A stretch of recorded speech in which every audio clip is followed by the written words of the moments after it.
తెలుగుదేశం నేత హత్యకై Bihari supari gang arrest. Srikakulam జిల్లా Palasa Kashibugga municipality Telugu Desam party అధ్యక్షులు బడ్డ నాగరాజుపై హత్య చేసేందుకు ప్రయత్నించిన బీహారీ సుపారీ గ్యాంగ్ను కాశీబుగ్గ పోలీసులు శనివారం నాడు అరెస్టు చేసి విలేకరుల ముందు ఉంచారు. దీనిపై ఎస్పీ కేవీ మహేశ్వరరెడ్డి వివరాలు అందించారు. పథకం ప్రకారం బడ్డ నాగరాజును హత్య చేసేందుకు రౌతు చంద్రశేఖర్, మందస మండలం జిల్లుండ గ్రామం, కోర్మాపు ధర్మారావు, చినబడం గ్రామం, కోట శ్రీనివాసరావు, చినబడములు కలిసి బీహారు గ్యాంగ్కు సుపారీ వైజాగ్లో 2.5 లక్షలు చెల్లించారు. నాగరాజు రాజకీయ పరంగా, రియల్ ఎస్టేట్ బిజినెస్లో పరంగా తమకు అడ్డుతగుతున్నాడని, ఆయనను ముఖాముఖి ఎదుర్కొనలేక మట్టుబెట్టాలని ప్రణాళిక రూపొందించారు. అదే గ్రామానికి చెందిన హనుమంతు బాబురావుకు పరిచయం ఉన్న బీహార్ గ్యాంగ్తో అలోక్ అనే వ్యక్తి ద్వారా ఇతర సభ్యులు ఇక్బాల్, చోటు, అమీర్, నిరంజన్, పాస్వాల్ 10 లక్షల రూపాయలకు కిరాయి కుదుర్చుకొని బీహార్ నుంచి గత నెల 10వ తేదీన విశాఖ రప్పించి 2.5 లక్షలకు అడ్వాన్స్ చెల్లించారు. దీంతో గ్యాంగ్ సభ్యులు 2 పిస్టల్స్ను, ఒక తపంచా, 45 రౌండ్స్లను, 2 ఫేక్ నంబర్ గలగన ప్లేట్లు, మోటార్ సైకిళ్లను పట్టుకుని నాగరాజును హత్య చేసేందుకు వెళ్తుండగా కోసంపురం జంక్షన్ వద్ద పోలీసులకు అందిన సమాచారం మేరకు గ్యాంగ్ సభ్యులను 7గురిని అదుపులోకి తీసుకుని విచారించగా అసలు విషయం బయటపడింది. ఈ కేసులో A1 ముద్దాయిగా అంపోల్ శ్రీనివాసరావు, ఎం ఇక్బాల్, రాజాఖాన్, ఎండి అమీర్, రౌతు చంద్రశేఖర్, కోరమాపు ధర్మారావు, నిరంజన్ కుమార్, పాస్వాన్, కోట శ్రీనివాసరావులు అరెస్టు చేశారు. ఈ కేసులో మరో 10 మందిని అరెస్టు చేయవలసి ఉందని ఎస్పీ పేర్కొన్నారు. అరెస్టు కావలసిన వారిలో హనుమంతు బాబురావు, పొన్నాడ కృష్ణారావు, కోర్మాపు సుందర్రావు, డిక్కల నిరంజన్, దువ్వాడ రమణారావు, అట్టాడ ప్రసన్న కుమార్, సనపల కిరణ్ కుమార్, అలోక్, ఫిరోజ్ ఖాన్, కొరకోల విజయ్ కుమార్లు అరెస్టు కావలసి ఉందని చెప్పారు. ఈ కేసులో ఛేదించిన Kasibugga DSP M Apparao, Tekkali DSP మూర్తులను అభినందించారు. సమావేశంలో కాశీబుగ్గ సిఐ దాడి మోహన్ రావు, ఇతర పోలీస్ సిబ్బంది పాల్గొన్నారు. స్ఫూర్తి న్యూస్, పలాస, శివజ్యోతి. వీళ్ళకి చాలా రోజుల నుంచి వీళ్ళ మధ్య ఉన్న కొన్ని పర్సనల్ గొడవలు కావచ్చు, అలానే ఊరిలో ఆధిపత్యం ఎవరిది ఉండాలి, మేము ఉండాలా మీరు ఉండాలన్న ఒక ఆధిపత్య ధోరణి కావచ్చు, వీళ్ళ మధ్య ఉన్న పొలిటికల్ డిఫరెన్సెస్, రాజకీయంగా వీళ్ళ మధ్య ఉన్న విభేదాలు ఏవైతే ఉన్నాయో, ఒకరు ఒక పొలిటికల్ పార్టీకి సంబంధించిన వాళ్ళు, ఇంకొక పొలిటికల్ పార్టీకి సంబంధించిన వాళ్ళు, వీటితో పాటుగా వీళ్ళ మధ్య సివిల్ తగాదాలు, భూమి తగాదాలు కొన్ని ఉన్నాయి. వీళ్ళు కొంచెం రియల్ ఎస్టేట్ చేయడం కావచ్చు, దాంట్లో ఈ డబ్బులు సంబంధించిన గొడవలు ఏవైతే ఉన్నాయో ఆ గొడవలకు సంబంధించి కూడా వీళ్ళ మధ్య ఉన్నాయి.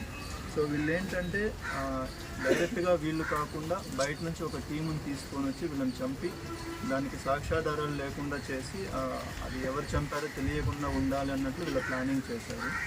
సో అలా ప్లాన్ చేసి అలా చంపిన తర్వాత మనకి ఏదైనా ఒక శాంతి భద్రతల సమస్యలాగా ఇది చేయాలన్నది ఒక మోటివ్ అన్నది వీళ్ళకి కనిపిస్తుంది. సో వీళ్ళు మొత్తంగా మనకి బీహార్కి సంబంధించి ఇప్పుడు మనకి 3 దొరికారు. అండ్ ఇక్కడ లోకల్గా పలాసకు సంబంధించి మొత్తం 4, టోటల్గా 7 మందిని ఈరోజు అరెస్ట్ చేయడం జరుగుతుంది. సో వీళ్ళ ప్లానింగ్ ఏంటంటే వీళ్ళు నవంబర్ 10వ తారీఖున వైజాగ్లో ఒక హోటల్లో కలిశారు వీళ్ళందరూ. సో అక్కడ కలిసి అక్కడ ప్లాన్ చేసి నవంబర్ లాస్ట్ వీక్లో, అంటే నవంబర్ 25 నుంచి 30 తారీఖు మధ్యలో ఇక్కడ పలాసాకు వచ్చి ఇక్కడ రెక్కీ చేసుకున్నారు. వాళ్ళ ఇంటి దగ్గరికి వెళ్ళి రెక్కీ చేసుకున్నారు. దాంతోపాటుగా మొత్తం 10 లక్షలకి ఈ మర్డర్ చేయాలన్నది వీళ్ళు అగ్రిమెంట్ చేసుకొని అందులో 2 లక్షలు అన్నది వాళ్ళకి ఆల్రెడీ పేమెంట్ కూడా చేయడం జరిగింది.